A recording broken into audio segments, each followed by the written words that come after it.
नमस्कार, मैं Pankaj Saxena India speak में आप सभी का स्वागत करता हूं। आज स्वतंत्रता दिवस है। स्वतंत्रता दिवस की आप सभी को हार्दिक बधाई। आज हमारे साथ में जो मेहमान हैं वो संजीव प्रताप सिंह जी हैं, पीलीभीत के जिला बीजेपी अध्यक्ष। इनसे जानते हैं कि क्या बीजेपी की आगे रणनीति है और विकास की अगर बात करें तो पीलीभीत का विकास अभी तक नहीं हुआ है। अब क्या विकास के कार्य होंगे। जिला अध्यक्ष जी, आपका इंडिया स्पीक में बहुत बहुत स्वागत है। धन्यवाद पंकज जी। संजीव जी, मैं आप युवा हैं और जैसे युवाओं को मौका दिया जा रहा है तो आप यहाँ पे जिला अध्यक्ष बने हैं, तो विकास में अगर हम बात करें तो पीलीभीत बहुत पीछे है विकास में। तो आपकी पहली रणनीति में विकास को लेकर क्या योजनाएं हैं?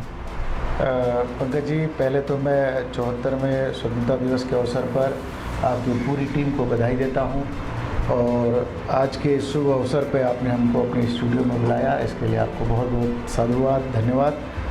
पंकज जी, है क्या कि भारतीय जनता पार्टी पूरे उत्तर प्रदेश में, चूँकि पूरे देश में कोरोना जैसी वैश्विक महामारी में हम सभी कार्यकर्ताओं ने दिन रात एक करके जो समाज के पीड़ित लोग थे उन तक हम लोगों ने सेवा कार्यों के माध्यम से पहुंचने का प्रयास किया। मुझे लगता है कि पूरी दुनिया में जितने बड़े बड़े देश थे उन्होंने इससे जूझने का काम किया, लेकिन हमारे देश के यशस्वी प्रधानमंत्री आदरणीय नरेंद्र मोदी जी के दूरदर्शिता के कारण और त्वरित निर्णय के कारण जो उन्होंने निर्णय लिया, लॉकडाउन का उचित समय पर निर्णय किया, इस कारण हमारे देश में लाखों लोगों की जान को बचाया जा सका और उस कोरोना जैसी वैश्विक महामारी को हराने में हम सब ने आपने भी अपनी भूमिका निभाई। मीडिया की बहुत बड़ी भूमिका है इसको हराने में और मुझे लगता है कि जो आज लगभग 75% का रेशो ठीक होने में मरीजों का है, उसमें हम सभी लोगों की भूमिका है और भारतीय जनता पार्टी के कार्यकर्ताओं का भी योगदान है। रही बात पीलीभीत जनपद के विकास की, तो मुझे लगता है कि उत्तर प्रदेश में 2017 में हमारी सरकार बनी।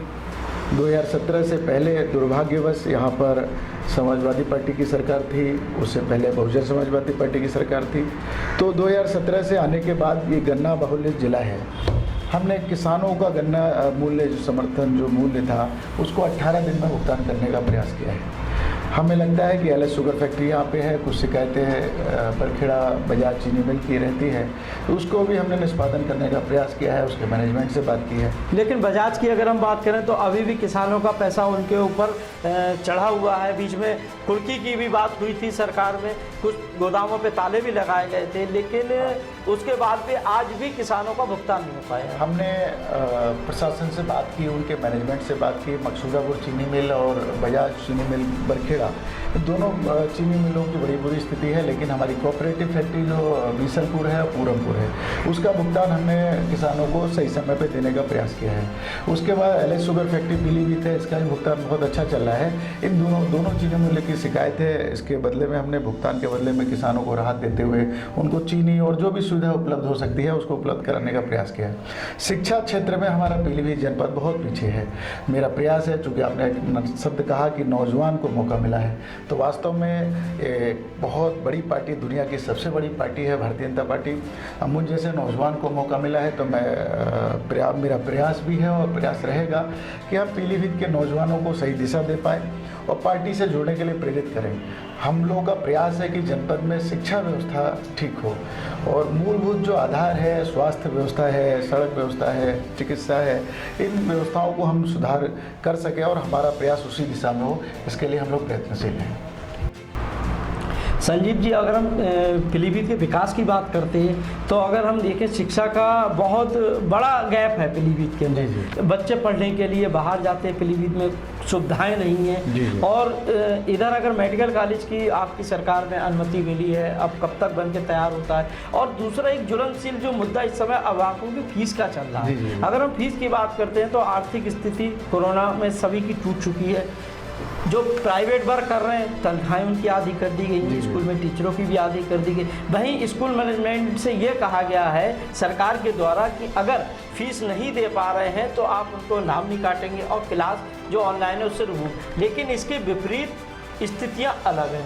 पीलीभीत में स्कूल ऐसे हैं जो संपन्न स्कूल हैं, वो आज भी फीस का दबाव बना रहे हैं, और जो बच्चे फीस नहीं दे रहे उनको रिमूव कर रहे हैं। तो ऐसे लोगों के लिए अब क्या करें? ऐसा है पंकज जी, देखिए वास्तव में आपने बहुत ज्वलंत मुद्दा बताया हमको कि इस लॉकडाउन में ऑनलाइन क्लासेस चल रही हैं, उसमें हमको अगर कोई शिकायत आती है कि आपने बच्चे को रिमूव कर दिया है, तो हमारा पूरा प्रयास रहता है कि उस कॉलेज के मैनेजमेंट से बात करें, और हमारा प्रयास ये रहता है कि उस बच्चे को रिमूव ना होने दें। और हमारी सरकार ने और हम सभी पार्टी के कार्यकर्ताओं ने भी मैनेजमेंट से बात करके निवेदन किया है कि भाई आर्थिक मंदी का समय, इस समय जो लोगों की आय कम हुई है और गरीबी बढ़ी है, तो इस कारण क्या है कि लोगों के वेतन में भी कमी आई है। तो ऑनलाइन क्लासेस से वो बच्चों को कम से कम रिमूव ना करें और उनको अवसर दें आगे पढ़ने के लिए, जिससे बच्चा जो है फीस के कारण स्कूल से वंचित ना हो पाए।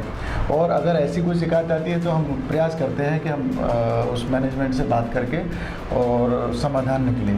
दूसरी बात आपने कहा कि अभी मेडिकल कॉलेज का, तो ये हमारे पीलीभीत के लिए गौरव की बात है कि केंद्र सरकार ने हमको मेडिकल कॉलेज दिया, और हमको लगता है कि जल्दी ही अभी टेंडर होने वाला है और उसका निर्माण कार्य शुरू होगा। अभी हमारे केंद्रीय मंत्री हर्षवर्धन जी का भी पत्र पार्टी के नाम हमारे जिलाध्यक्ष मेरे नाम आया है, तो उन्होंने भी हर्ष व्यक्त किया है और शीघ्र आश्वासन दिया है कि हमारा ये मेडिकल कॉलेज का काम चालू होगा। हमारे स्थानीय सांसद, स्थानीय विधायक दोनों ने प्रयास करके इसको बनवाने का शुरू किया है। मुझे लगता है शीघ्र काम शुरू हो जाएगा, जिससे पीलीभीत के मेडिकल क्षेत्र में बहुत बड़ा एक मील का पत्थर साबित होगा। हमारे साथ में बीजेपी के जिला अध्यक्ष संजीव प्रताप जी थे, उन्होंने खुले मन से कहा है अगर किसी अभिभावक के बच्चे फीस के कारण रिमूव करे जा रहे हैं या उनका फीस का दबाव बना जा रहा है, तो उनके कार्यालय में जाके आप उनसे बात करें, वो मैनेजमेंट से करके कुछ ना कुछ राहत आपको दिलवाएंगे। नमस्कार।